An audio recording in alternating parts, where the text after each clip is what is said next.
राधे राधे भक्तों, सब भक्तों को राधे राधे। तो पूर्णिमा के दिन हमें कैसे पूजा करना है लड्डू गोपाल की। पहले हम स्थान को शुद्ध कर लेंगे, उसके बाद फिर हम लड्डू गोपाल को विराजमान करेंगे। पहले हम स्वास्तिक बना लेंगे, उसके बाद फिर हम स्नान कराएंगे उन्हें।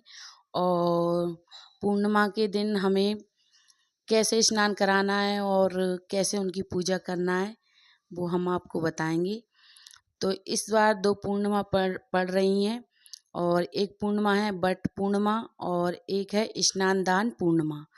तो स्नान दान पूर्णिमा के दिन ही हम लड्डू गोपाल को स्नान कराएंगे और उसी दिन हम उनकी सेवा करेंगे। इस प्रकार वो आपको हम बताएंगे। तो उन्हें हम पहले जल से स्नान कराएंगे और उसके बाद फिर हम पंचामृत से स्नान कराएंगे और पंचामृत से ही स्नान कराना है हमें। और शहद डाल लें उसमें, दही, दूध, शक्कर, सारी चीज़ उसमें मिलाकर पंचामृत तैयार कर लें।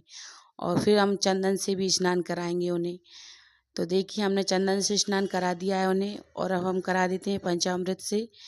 तो देखिए हमारे कान्हू और गोपाल को दोनों को स्नान करा देते हैं हम अच्छे से। और इस बार पूर्णिमा स्नान दान पूर्णिमा शनिवार को है 2024 में। तो शनिवार के दिन ही हम पूर्णिमा मनाएंगे और गंगा जल डालकर ही स्नान कराना है आज के दिन हमें। तो हम थोड़ा सा गंगा जल डाल लेंगे जल के लोटे में और फिर उसके बाद हम स्नान करा देंगे उन्हें। तो देखिए हम अच्छे से उन्हें स्नान करा देंगे और स्नान कराने के बाद फिर हम उन्हें वस्त्र पहनाएंगे। और इसी प्रकार हमें लड्डू गोपाल की सेवा करना है पूर्णिमा के दिन। और इस दिन दान पुण्य किया जाता है और स्नान दान किया जाता है, कहीं तट पे सरोवर में या गंगा स्नान किया जाता है। तो अगर हम नहीं जा सकते गंगा स्नान करने के लिए तो हम गंगा जल डालकर ही स्नान कर सकते हैं। सर्वप्रथम ब्रह्म मुहूर्त में हमें सुबह उठ जाना है जल्दी और उसके बाद फिर हमें घर में साफ़ सफाई कर लेना है अच्छे से।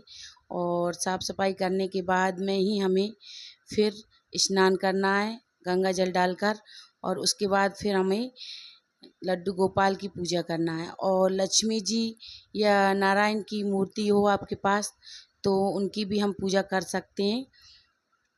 तो हमारे बाल स्वरूप नारायण लक्ष्मी नारायण का रूप है।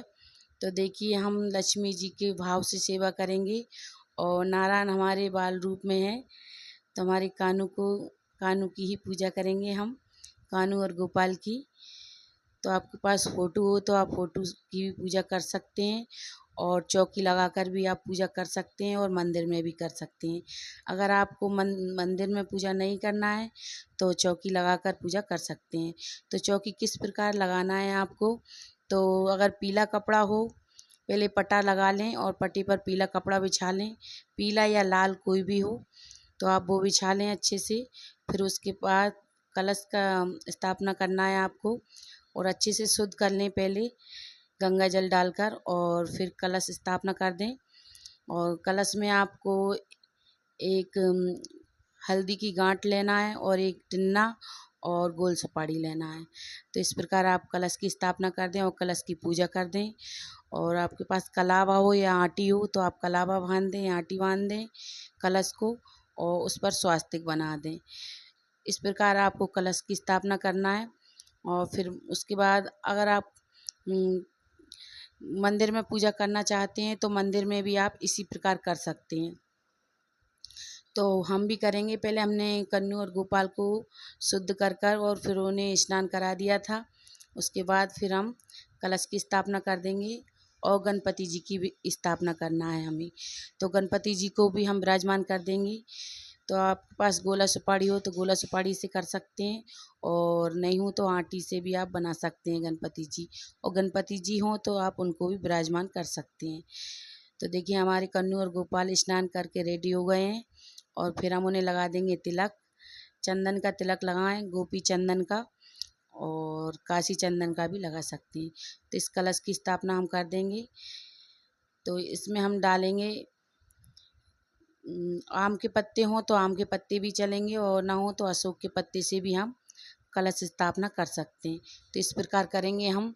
और कुछ आपके पास बतासे हों तो बतासे भी रख सकते हैं पूजा में, और ना हो तो आप शक्कर या चीनी जो भी बोलते हो आपके यहाँ वो रख सकते हैं। तो हम एक सुपारी और हल्दी की गांठ कलश में डाल देंगे, और इस प्रकार हम कलश की स्थापना कर देंगे और कलावा बांध देंगे उसमें। तो सरल विधि से पूजा है, तो इसमें कोई ये नहीं है कि हम कर नहीं सकते। तो बहुत सरल विधि से है, आप इस प्रकार करें। इससे हमारे घर में लक्ष्मी बनी रहती है और लक्ष्मी की कृपा रहती है, और लक्ष्मीपति विष्णु भगवान हमसे खुश रहते हैं। लक्ष्मी नारायण का स्वरूप से ही हम पूजा कर रहे हैं। हमारे पास फ़ोटो नहीं थी, हम लड्डू गोपाल की सेवा इसी प्रकार कर रहे हैं। तो हमने स्वास्तिक बना दिया है, और फिर हम गणपति जी को भी विराजमान कर देंगे। तो देखिए, हम गणपति जी को विराजमान कर देते हैं। आप पहले भी कर सकते हैं, बाद में भी कर सकते हैं। पहले आप गणपति जी को भी कर सकते हैं विराजमान। तो देखिए, हम कर देते हैं गणपति जी को विराजमान।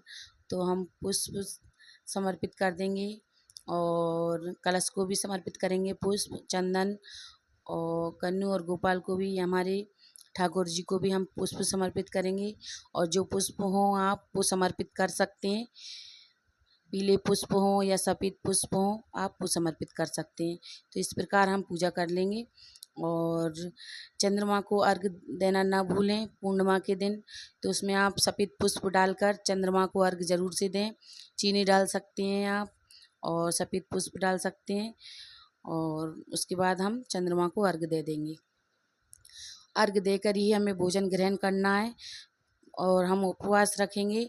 तो संकल्प लेकर ही हमें उपवास रखना है। तो देखिए, हमारे कन्नू और गोपाल कितने खुश हो गए हैं। हमने राधा रानी को और हमारे कुंज बाबू को भी स्नान करा दिया था। तो हमने वीडियो में नहीं लिए थे उन्हें, तो तैयार कर कर हमने उन्हें बिठाल दिया पास में, और इत्र लगा देंगे उन्हें। इत्र लगाने के बाद फिर हम उन्हें भी फूल समर्पित करेंगे, और गौ माता को भी हम फूल समर्पित करेंगे।